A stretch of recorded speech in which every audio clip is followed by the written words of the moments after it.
Well, would you look at you lot? You finally have everything you need, and your accomplishment stands as a testimony to your unrelenting bravery. Well done, all of you. Hold your heads high. But anyway, back to business. To awaken Rubis from her slumber, you will need to visit the shrine that bears her name. It lies southeast of here, deep beneath the waves. The shrine itself is protected by a barrier of light. One which can only be dispelled with the soothing tones of Lorelei's harp. Which we already have. Let us head there immediately. Not so fast, Princess. The harp you have doesn't have the magic to dispel the barrier. Its true power must be restored. But how? Long ago, we and the mermaids decided to divide the harp's power in order to better protect Rubis. One can never be too cautious. There is only one person who can restore it to its former glory. Seek out the Queen of the Mermaids and ask for her help. Very well. Let us request an audience with Her Majesty. And with that, my role is fulfilled. Go forth and return Rubis to us, Scions of Erdrick.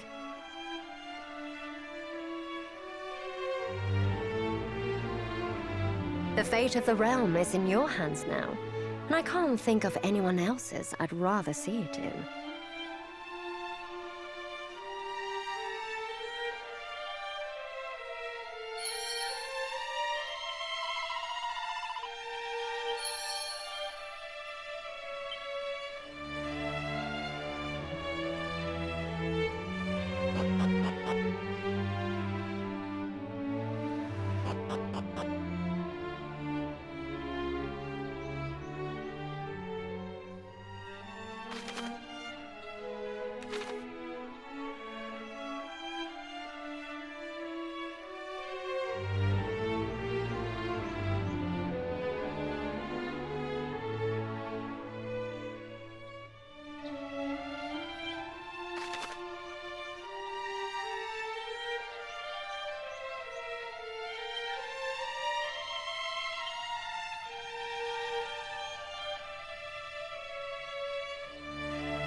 We fight as one! Shall not escape us!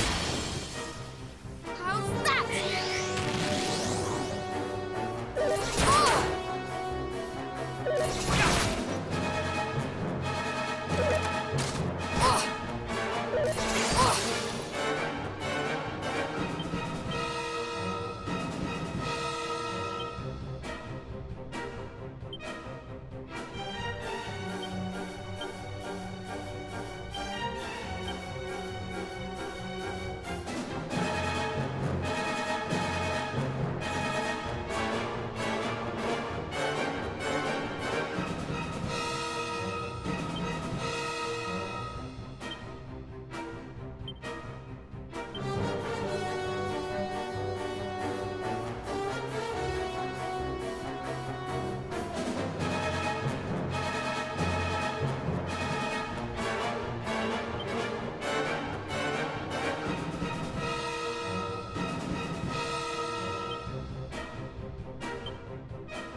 Well met, friends. The harp. Of course, at last you ask. I knew one day you would, and I would gladly mend it for you. That is, if I could. Alas, I must apologize. I owe you that and more. Though sorry will do little to appease you all, I'm sure. Whatever do you mean? Hand me the harp.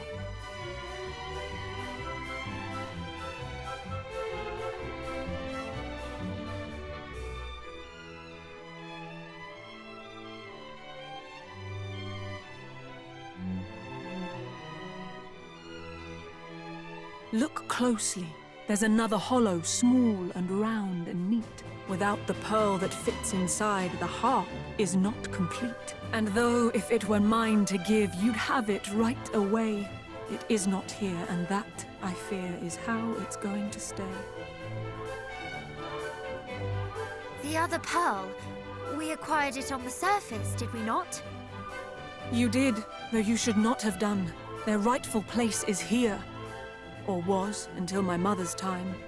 Such inauspicious years. We kept them safe, that one day when the human hero came, the blessed Lady Rubis might be called upon again.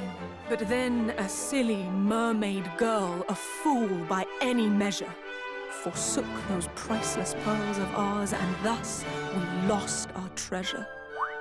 She... What happened, if I might ask? How long must it have been now?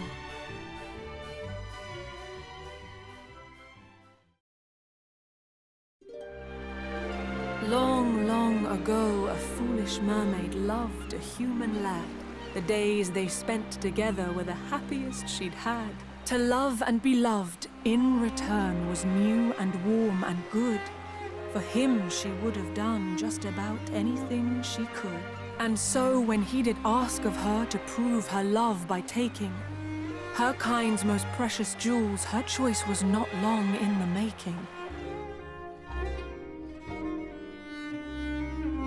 She crept into the royal chambers down there deep below, and took the precious pearls she found there right back to her bow. She made of them 2 earrings, one each for him and her, and proudly fastened hers in place, her true love to aver. She did not think a moment on the purpose of the pearls, but blindly made a gift of them, that silliest of girls. As time wore on, her lover came to see her less and less. And so she went to where he lived, urged on by loneliness. And that was when she saw it. He and his father, merchants both, did conspire to take her and her sister's prisoner, a spectacle to make. The thought that he might not be true had never crossed her mind.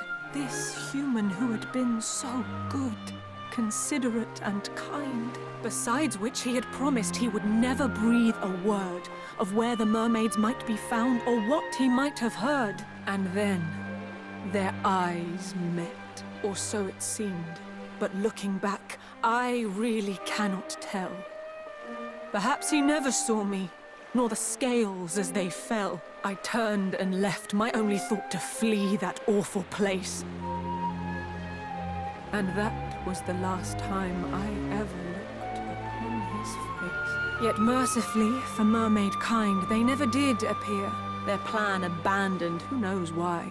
Through idleness or fear. And though the wrongs he did me ache, and will forevermore, yet still I surface now and then to scan the rocky shore. In doing so, one day a shipwrecked sailor I did spy, my every sense a-screaming at the sight that met my eye. And though I thought to leave him there and let fate take its course, I could not bear the thought of it, the sorrow, the remorse.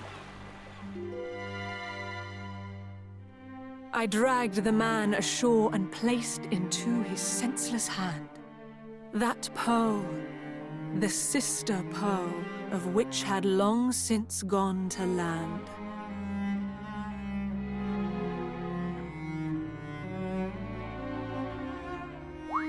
But why? The pearl was so precious to you, and you did not even know this shipwrecked sailor. The sight of it had grown too much. That foul, ill-fated thing. The man I loved betrayed me. I could no more bear the sting. What's more, I felt the pang of having made light of that treasure. The mermaid's sacred charge was lost for one girl's foolish pleasure. I knew full well one day you'd come to claim the pearls, and yet I gave one to my faithless beau. How foolish can one get? I wished to rid myself of them. I thought of nothing more. And thus I thrust it in the hand of he who washed ashore. I placed the jewel into his palm and prayed that all was past, full knowing you would come for it. And here you are, at last. This second pearl is surely the one we received in Zahan. And so cruel fate leaves one last thing twixt you and what you seek. The very pearl I gave away when young, and blind and weak. Please, do not be so hard on yourself. The one who betrayed your trust bears the blame for this, not you. Indeed. And what is more, I believe you may have given us a clue as to the pearl's location. If we can but locate this man, he may still possess it, may he not? Perhaps, but this all happened a long time ago. Can we be sure he is even still alive? A human's life is short, 'tis true, and yes, his may have ended. We feared as much from something we have lately apprehended. His ship doth lie north of here, full 40 fathoms deep, and slowly gathers barnacles down where the fishes sleep. It sank? But how? Some sort of accident? Perhaps we do not know of why it sank, or indeed when, or if it was still captained by that hollowest of men. But it was his, and so the pearl might yet be there aboard. And so, thinking to search for it, I made to go abroad. But there were so many monsters, I lie.